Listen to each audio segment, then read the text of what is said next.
yang dikasihi Tuhan, salam sejahtera bagi kita semua. Pagi hari ini, mari kita mau merenungkan kebenaran firman Tuhan. Saya mengambil dari 2 Petrus 3, ayat 17 sampai 18. Saya baca buat kita semua kebenaran firman Tuhan.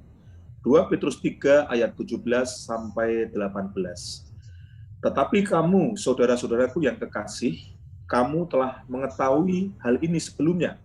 Karena itu, waspadalah supaya kamu jangan terseret ke dalam kesesatan orang-orang yang tidak mengenal hukum, dan jangan kehilangan peganganmu yang teguh. Tetapi bertumbuhlah dalam kasih karunia dan dalam pengenalan akan Tuhan dan Juru Selamat kita, Yesus Kristus. Baginya kemuliaan sekarang dan sampai selama-lamanya. Ya, puji nama Tuhan. Bapak Ibu yang dikasihi Tuhan, ini adalah kalimat penutup dari surat Petrus dalam 2 Petrus 3 ini. Di akhir suratnya, Petrus mengingatkan kepada para pengikut Kristus untuk selalu waspada. Tentu di zaman sekarang ini, peringatan Petrus ini masih relevan dan bahkan patut untuk kita renungkan menjelang hari Tuhan yang sudah dekat. Walaupun kita sudah percaya Yesus, kita sudah mengerti tentang kebenaran firman Tuhan, termasuk tentang nubuatan hari Tuhan, tetapi semuanya itu bukan alasan untuk kita tidak waspada lagi. Bahkan peringatan Petrus mempertegas pesan Tuhan Yesus supaya setiap kita orang percaya yang kepadanya hendaknya selalu waspada dan senantiasa berjaga-jaga di dalam hidup ini, supaya tidak didapati kita jatuh.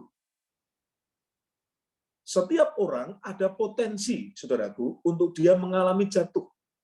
Nah, kalau kita renungkan bagaimana kisah Petrus, kisah hidupnya, saudaraku, kita mengetahui bahwa Petrus pernah mengalami kejatuhan.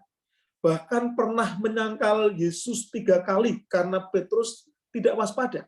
Nah, hal ini menjadi perenungan kita bersama bahwa setiap orang ketika dia tidak waspada dalam hidupnya, ada potensi yang berbahaya untuk dia mengalami kejatuhan. Maka dari itu firman Tuhan hari ini hendaklah mendorong kita untuk menjalani hidup ini tetap waspada. Kita tidak pernah meremehkan sedikit pun pesan Tuhan dalam hidup ini. Karena orang yang tidak waspada dalam hidupnya, kecenderungannya dia akan meremehkan sesuatu. Sebaliknya orang yang waspada, dia akan selalu berpikir positif, akan selalu mengandalkan Tuhan dalam seluruh aspek kehidupannya. Sehingga dia akan senantiasa bergantung kepada Tuhan. Nah, orang yang waspada akan menyadari bahwa apa yang ada dalam dirinya, segala potensi yang dia miliki, kekuatan, kemampuan, kepandaian, itu semua ada batasnya dan tidak akan bisa menjawab segala kebutuhan hidupnya. Sehingga orang yang waspada akan selalu menempatkan Yesus sebagai yang utama, bahkan akan selalu menempatkan doa permohonan kepada Tuhan sebagai langkah pertama dalam hidupnya dan bukan langkah terakhir. Ada banyak pola-pola kehidupan orang dunia, bahkan beberapa orang Kristen sendiri yang menjadikan doa sebagai langkah terakhir di saat kondisi hidupnya terpuruk, kondisi hidupnya terjepit dan menuju kehancuran. Maka dari itu, Bapak Ibu yang dikasihi Tuhan, hari ini kita diingatkan kembali untuk senantiasa waspada dan bertindak hati-hati sesuai kebenaran firman Tuhan, supaya pola hidup kita tidak terseret dalam kesesatan orang-orang yang tidak mengenal kebenaran. Bahkan sebaliknya, kita harus semakin disiplin, kita harus semakin waspada menjelang hari Tuhan yang semakin dekat. Marilah kita tetap berpegang teguh kepada kebenaran yang sesungguhnya dan iman percaya kita kepada Yesus Kristus. Dan tidak pernah kita mengalami kejatuhan lain, kejatuhan dalam hidup ini. Hal lain, Bapak Ibu yang dikasihi Tuhan, dari firman Tuhan yang kita renungkan pagi hari ini, based on firman Tuhan di 2 Petrus 3 ini, marilah kita menjalani kehidupan kita sesuai dengan kerinduan Tuhan, yaitu hidup yang selalu waspada, bertindak hati-hati, dan bahkan dimampukan kita untuk terus mengalami pertumbuhan dalam kasih karunia dan pengenalan yang benar akan Yesus Kristus Tuhan kita.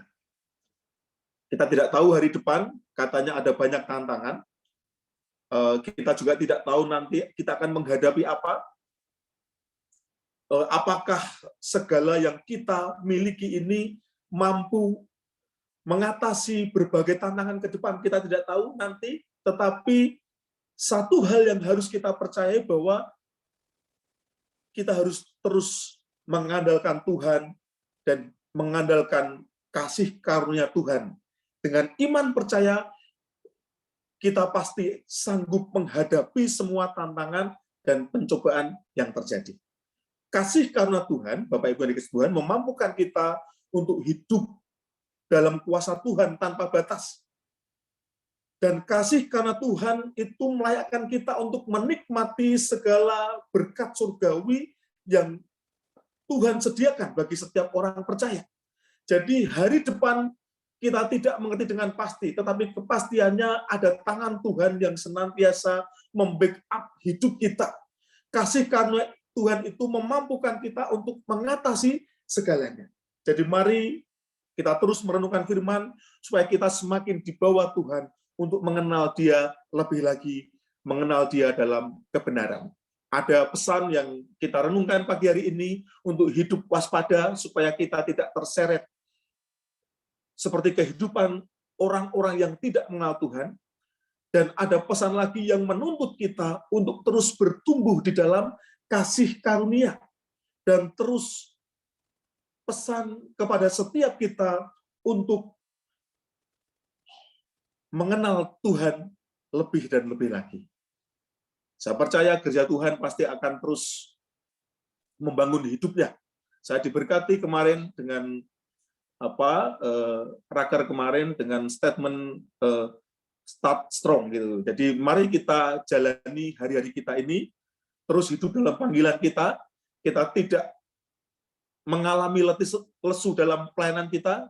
Kita terus berjuang, kita terus memiliki sikap yang benar dalam hidup ini untuk dipakai Tuhan sebagai alatnya membangun kerajaannya, dan tetap dengan kerendahan hati karena segala kemuliaan hanya untuk Tuhan, dan terus hendaknya setiap kita memacu diri sendiri untuk didapati sebagai orang-orang yang tidak mengalami kejatuhan dalam hidupnya, karena kita membentengi hidup kita ini senantiasa dengan firman Tuhan, merenungkan firman itu siang dan malam, sehingga kita bertindak hati-hati dan semakin kita dibawa untuk mengenal Tuhan lebih dan lebih lagi. Itu perenungan kita pagi hari ini sebagai bekal doa pagi. Mari Bapak Ibu, saya mendorong untuk jemaat Tuhan bangkit dan terus bersinar, dan jemaat Tuhan terus waspada, bertindak hati-hati, bertumbuh dalam kasih karunia dan mengenal Kristus lebih dan lebih lagi. Terima kasih, Tuhan Yesus memberkati. Mari kita berdoa.